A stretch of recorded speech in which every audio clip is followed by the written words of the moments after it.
All right, so something, Sarah, you said a long time ago really stuck with me about this process.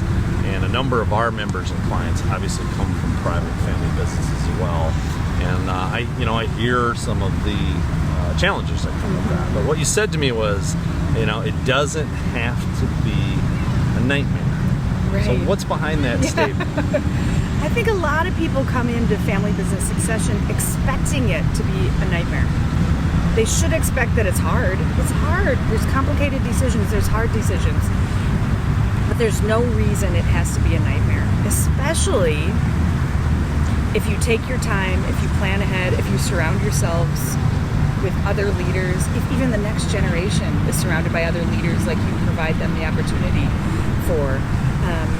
If you have those hard conversations, if you have a picture of where you're headed, it doesn't have to be a nightmare. There's a place to start, there's a road to follow, and it can be really, really not even the opposite of a nightmare. It can be fulfilling and helpful for you, for your family, for your business, for your community, for the people that work for you. Yeah, I love that.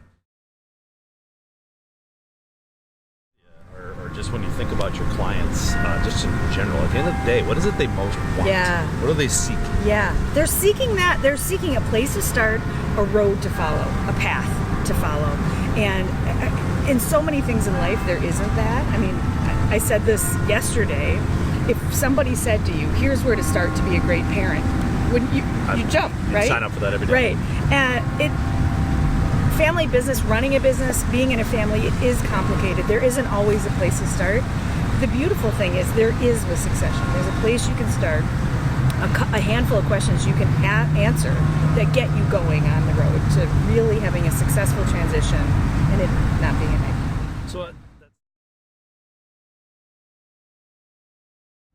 name the word, but what gets in the way of people doing that? Normal stuff.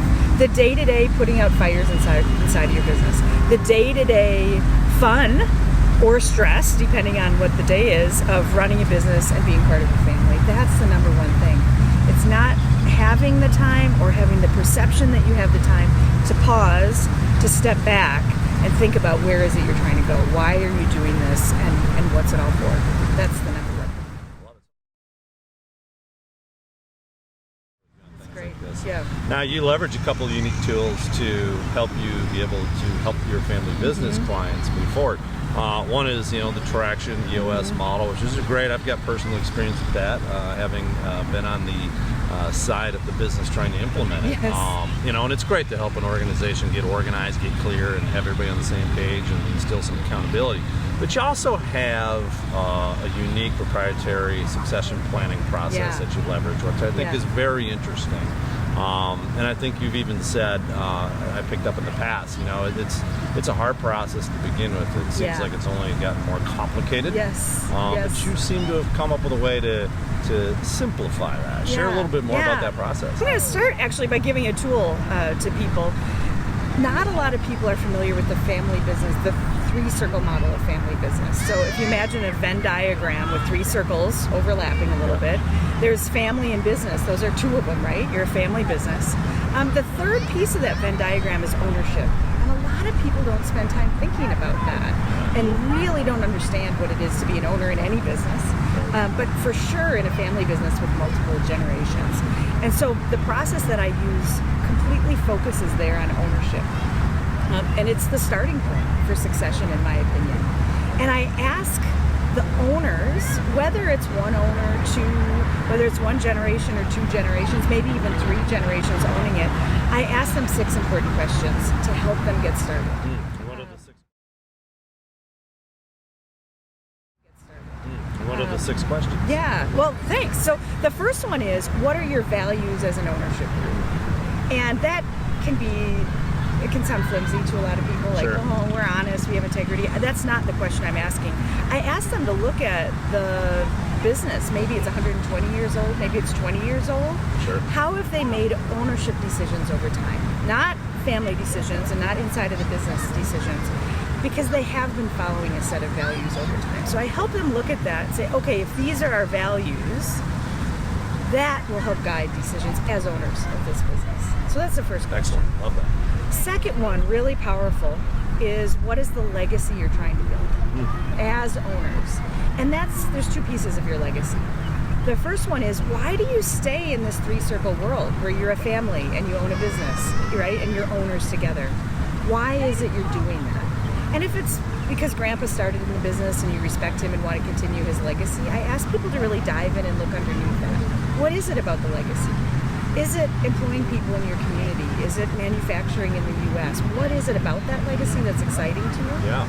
That's a really important piece. And then when you put it with the second piece of a legacy, which is, what are you creating today that you won't get to enjoy, right? What will be around in 100 years because of the work you've Great done? question.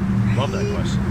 It takes a lot of thinking to say, what are our values that have always guided our decisions? Absolutely. And then what's the legacy we're trying to create? Right. From there, once they have that, the rest of this becomes pretty clear.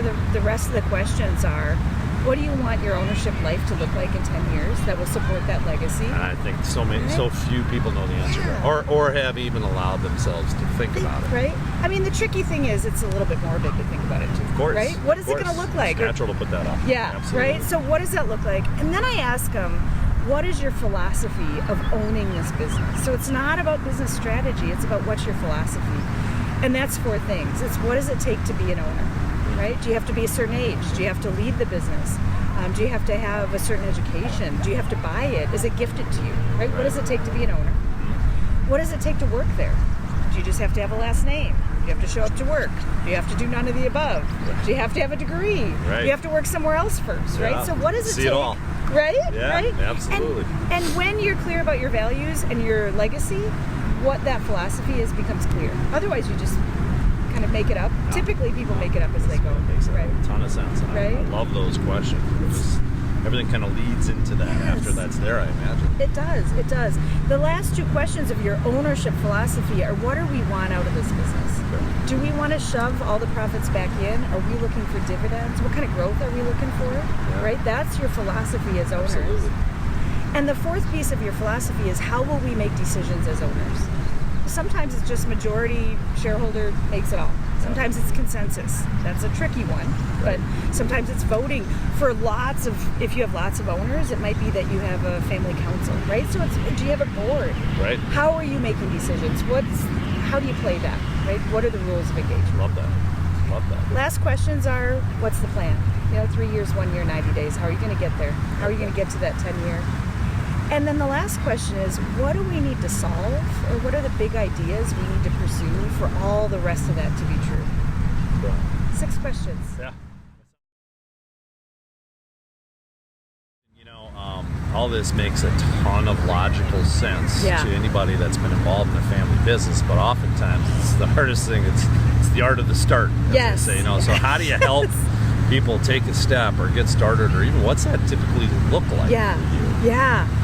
So I often find there's one person, there's one member, either current owner or future owner, who probably sat around one of your tables. Yes, right? it happens. Right? Their mind got opened by Absolutely. a conversation. They might have been sitting at the Family Business Center at St. Thomas, and they're the one person who's interested in doing this. That's how it usually goes.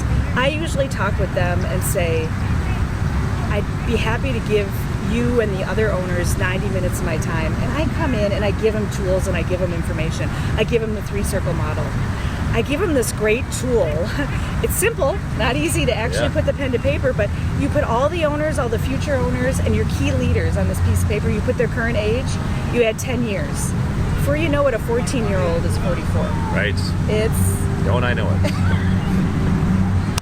Exactly. Right? It's like that, right? Absolutely. So you can do things, you can't do things. So I give them those tools. From there, 50% of the ownership groups are like, thanks for coming in. We are not ready. This is too soon. Not gonna touch that this. was uncomfortable. No, Yes. right? 50% of them say, let's get started. Let's move in, and we want help from the outside to move forward. Yep. I love that. If there's someone out there listening to this, watching this, that wants to take the step with you, wants to get in touch, ask you a few questions, Sure. learn more about the process, how would they go about doing that? I've put all this online, mostly for free. So FB Ownership, familybusinessownership.com, has that tool where you put people's ages. It has the questions. It has forms you can fill out. It has my contact information, of course, as well. I would say go check that out. It also has a link to a workbook or a guidebook that I've created that you can grab off of Amazon. It's called Start Here because that's what it's all about. That's So beautiful. go there and do it. Even if you're a family that is never going to sit down with me, at least you can do that. Grab a tool and go do that with your family. Or share it with your family to kind of urge them to sit Sure. down and think about it. Yeah, a great easy step. Well, I Super love it. easy. So Yeah. Start Here on Amazon. This is Sara Stern. Yes. I'm Kurt Theriault. We want to thank her for sharing her ideas. You're welcome. All right, and a Thanks for having me. couple of ways to think about this whole family business succession process and a couple ideas on how to get started. So thank you for your time. We Yeah, you appreciate bet. it. Yeah, Love it. thanks. Thank you. Take This care. is fun. Yep. All right. Really fun. Cheers.